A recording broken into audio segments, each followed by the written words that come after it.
Hi everybody, welcome to my channel Living in the Red Dot. This is May from Singapore. Today I have for you a line of perfume from the house of Bottega Veneta.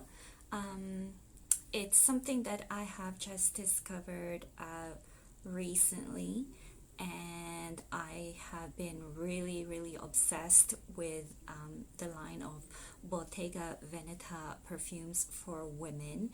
So I have been looking for the original bottle and the flankers the past few months, and I've been rotating wearing them daily, and I am really in love with the scent of this perfume. So I'll show you the original, which is this one. This is the original bottle, and flankers have the same bottle shapes, and they look like this. All of them look like this. So if this is something you're interested in, please stay tuned.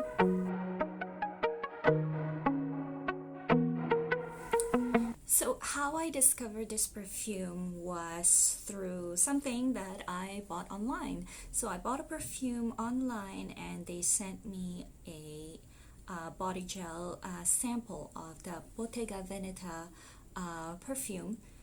Originally I was not interested because it's not something that I kind of like look forward to, like these free samples. They don't really like excite me. But you know, this time around I actually tried the body gel or body wash, and the smell was just so different from everything that I've smelled before, and I just had to find this perfume or the perfume equivalent of this body wash or body gel. And finally I found it. It turns out that this perfume, Bottega Veneta, was released back in 2011 by the house of Bottega Veneta. So for those of you who may not be aware, you've probably seen their famous designs. If you've seen like leather bags or leather clothing or accessories where it is very soft, thin lamb leathers are tightly like weaved together like this, like the weaves, like this, if you can see it there. So that is the Bottega Veneta trademark design. They also have other perfumes like the knot and stuff, but I haven't tried those yet. I will at some point. So okay, so back to the original Bottega Veneta EDP, Eau de Parfum. It was released in 2011, and what stood out from it for me the most is the leather note in it. Now I love leather. You know, once upon a time when I was living in Canada, you know, single, working, I was really into leather jackets because we have like fall, spring, you know, lots of cooler weather. So, and there's a store there named Danier in Canada that I usually would go visit during my lunch times and end up buying something. Now this was a long time ago, not anymore. I don't really buy leather clothing anymore because I don't need to. So yeah, so I remember going into that store and just smelling like, you know, that new leather smell. It's kind of, it's clean, sexy, has depth, and I just really love it. And the buttery softness of like lamb leather is just you know, the texture is just so yummy to me. Yeah, a co-worker of mine used to joke around and say that the moment I stopped buying from Danier leather, the store would probably go bankrupt. And the funny thing is, after I left Toronto and moved to Hong Kong, I think it took a year or two before Danier Leather did file for bankruptcy, and then eventually like they opened up again. But yeah, so just a side story. So yeah, so that leather note to me just struck a chord, and I don't have it in any of my other perfumes. My other perfumes either gourmand sweet, or gourmand spicy, slightly spicy. Very few florals. I'm not really into white florals. I have them, but they're not my favorite. So this was really unusual to me. It's the combination. To me, it's the combination of like leather, oak moss, and patchouli. To me, the patchouli in here is clean patchouli. I don't find it earthy at all. What gives this earthiness, which is so good, is the oak moss. Oak moss doesn't appear too often in modern perfumes these days.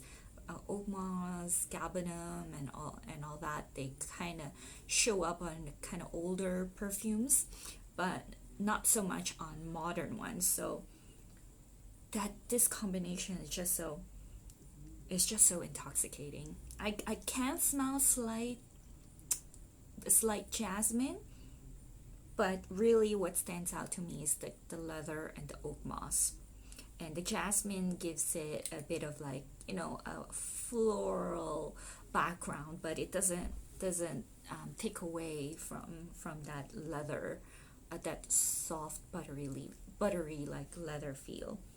So, and this is how the bottle looks like right there. It says it's very simple, chic, and classy.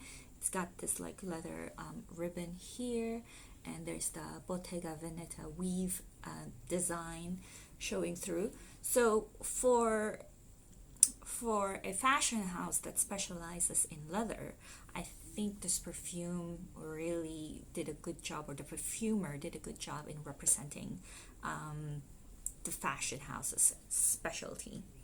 So that's Bottega Veneta EDP. I think it may have been discontinued just recently, last year, when I was looking at Fragrantica. People are saying that they couldn't find it on websites anymore, and some of them have been finding it in the discount warehouse online shops.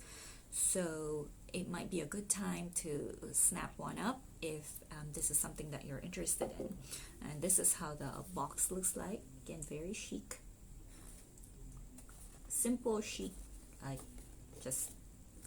love it. So that's the eau de parfum. And then 2013 they came out with an EDT Legere version. So this is the Bottega Veneta Legere. It is an eau de toilette right here. Same weave design. Very similar, but this one doesn't have the... I bought this one used, so I don't know whether it had a leather strap or ribbon or not. But so that's how it looks like. It's slightly lighter in color than the EDP, but just slightly. So I wasn't expecting this to be good, but it is. This one obviously is a lighter version of this. This is the EDT. This one does not have leather, so that's why I wasn't expecting it to be as good as the EDP, because it doesn't have leather, and leather was what sold me at the EDP. What it has though is it has oak moss and musk in the base notes, but for the middle notes they added gardenia, the white flower gardenia. Now I do like gardenia. To me it smells a bit creamy-ish. It makes the perfume more creamy, whereas jasmine to me is a bit sharp, so the creaminess of the gardenia I think makes it more smoother and rounder. So despite not having that leather smoothness, this perfume for an EDT smells quite smooth as well. It's not citrusy. Citrusy to me is sharp, so this isn't sharp. This is nice and round and smooth around the edges, and it still has that earthiness to it, that slight earthiness that I liked in the EDP, and that's because of the oak moss. So oak moss has been the consistent note in the base and dry down for this, and it's beautiful. So the EDP lasts about 5 hours before it turns skin scent, and the EDT, being an EDT, is less, like, so maybe like 3 hours, 4 hours tops. It's a very, very confident perfume. It's not loud. It's not, doesn't have crazy projection or crazy sillage. It stays quite close to you, so it's really you who are smelling it. So you have to really love the smell to be able to enjoy this one. Screw the others. I think they'll like it when they smell it on you, but you know, to me, I just really, really like enjoy it that much. This Bottega Veneta like line of perfume. I think it's also like it has a certain sexiness to it, but it's not coming from the perfume, but from the confidence that you have in wearing this perfume. It has a little bit of that alluring kind of smoky factor that, you know, I think people might just want to lean in a bit and kind of smell what is that, like, you know. And I really think it's because of that kind of earthy, in a good way, soft leather smell. So that's the Legere. 2014, they came up with something quite different. This is the Bottega Veneta Essence Aromatique Cologne. So this is even lighter than the Legere. And don't be fooled, it smells nothing like, you know, the original or the Legere. It stands out so much in the Flankers line that I don't know why they put it as part of the Bottega Veneta rather than naming it a separate perfume on its own. I think this can be quite polarizing. By the way, these perfumes are unisex. I think a guy can pull them off. Yeah, even this one, I think definitely this cologne, a guy can pull off. Smelling it from the bottle can really fool you because it's so aromatic that it come out as almost kind of remind you of bug spray. So that's not good.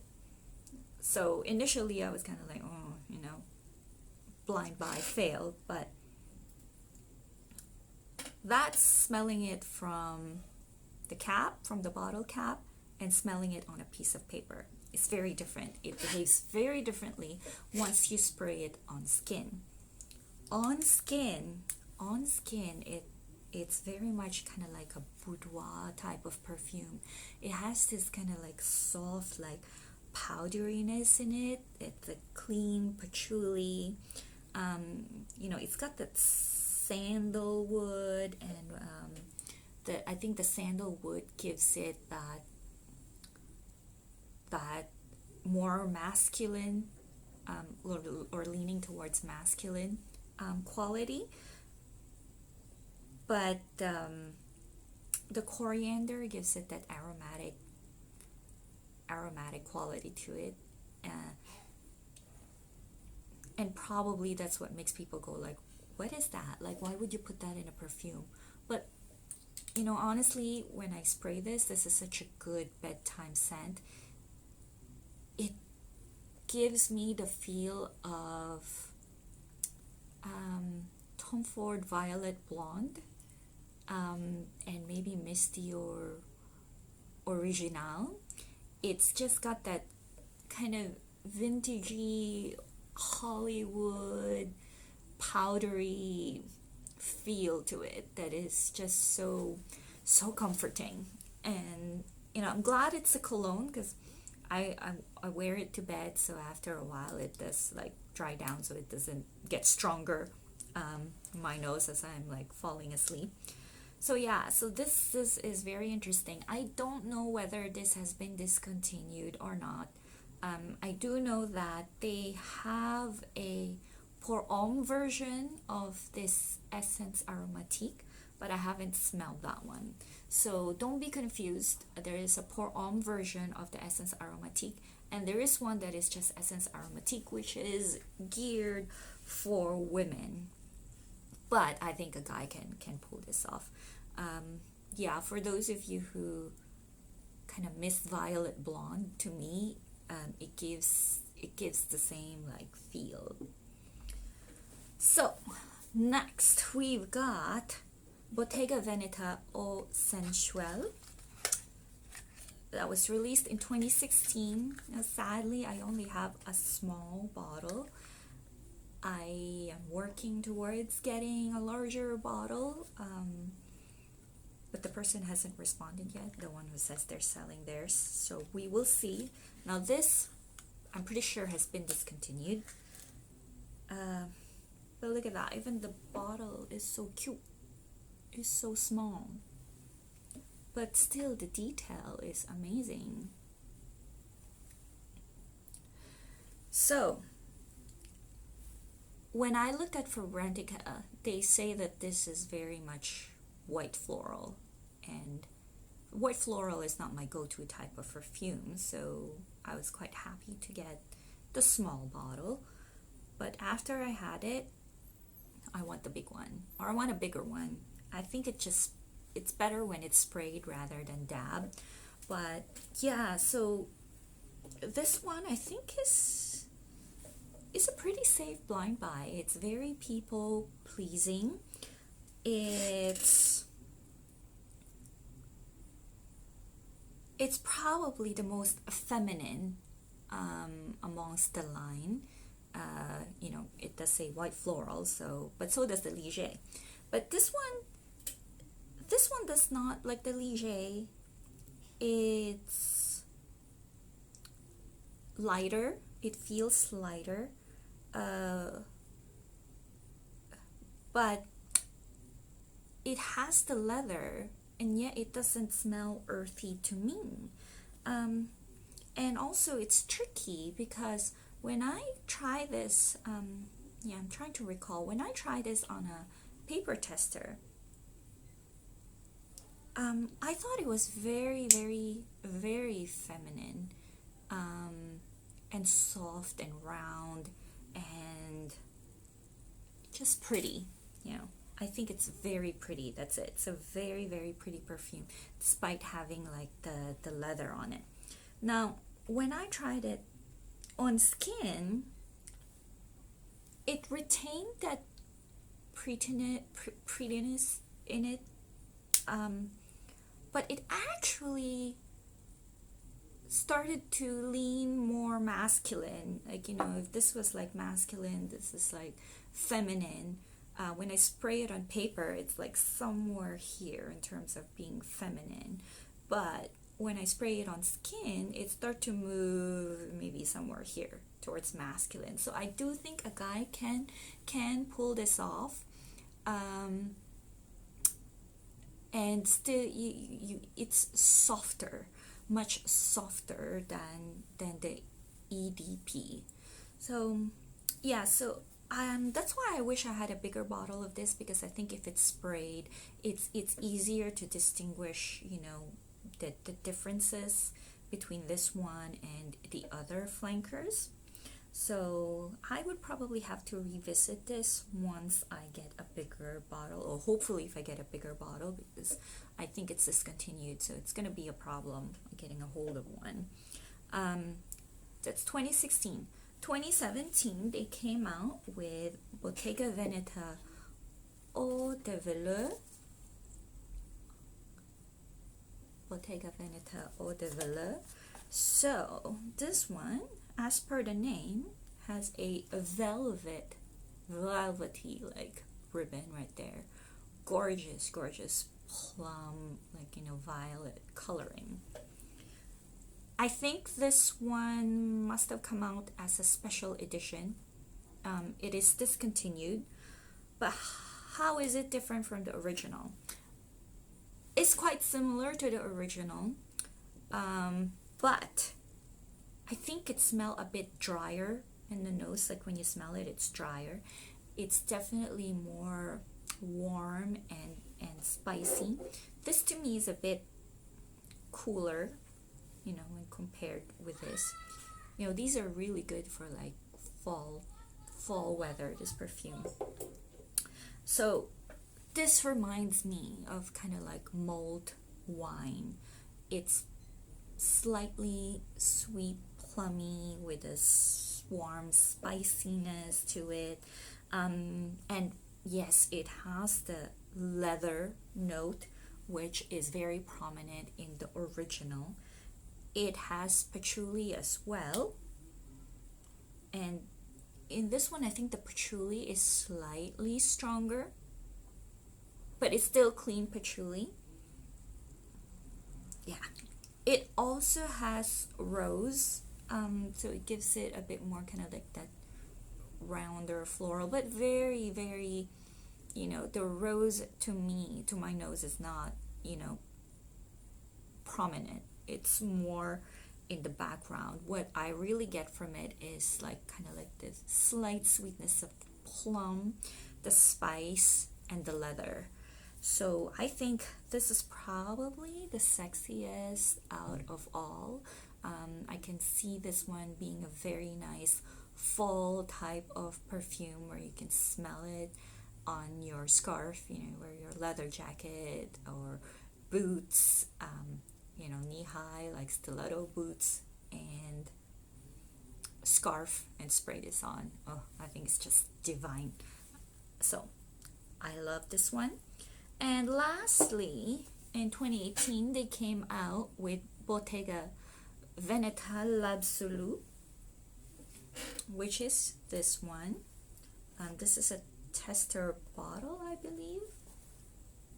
So right here, this is the most recent one that I found. So this, I don't know if it has been discontinued or not, so I have no idea. I wish it wasn't, for those of you who want to try it.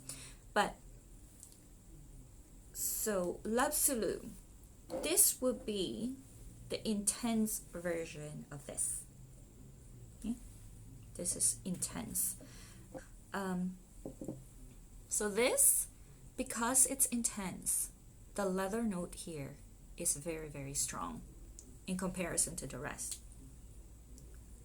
It's dry, very dry leather. And I know they put ambroxan in it. I'm just not quite sure if I like how the ambroxan mixes in the base notes of this one. This one needs getting used to. It's not an exact, it's not, I wouldn't say it's good for blind buy, and I didn't fall in love with it right away. In fact, I don't think I've fallen in love with it yet. I'm still not sure. I have to keep trying it on my skin. It could be the weather, because it's quite hot, so I think this will perform much better on cooler weather, much cooler than 25 degrees. That's about the coolest we have here in our house with the aircon on. So I think I would like it if the weather was cooler. Some say that it's slightly sweeter, but I don't think so. In fact, I think it's because of the strong leather note, it's slightly bitter in my opinion. But then again, could be the weather, who knows. So notes are very similar to the EDP, but the leather note has been amped up. Patchouli has been amped up a bit, and vanilla is added. I think the vanilla doesn't really add sweetness.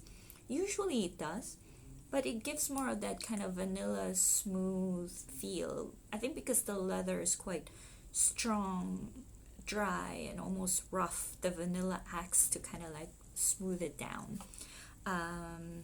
So that is my review for the Bottega Veneta Labsulu. I still say that the original EDP is, if you can find it in discount stores, I think it's a very good buy, and very elegant and sexy and just unusual. It's almost like a niche like perfume smell, because you don't smell it like anywhere else. If you can find the Velours, this is really good as well. So I would recommend the EDP and the Velours as something to sniff. The Eau Sensuelle is good as well if you like florals and not so much into the leather note. So that's it. I hope you enjoyed this review. If you did, please press like, subscribe, and share. Thank you.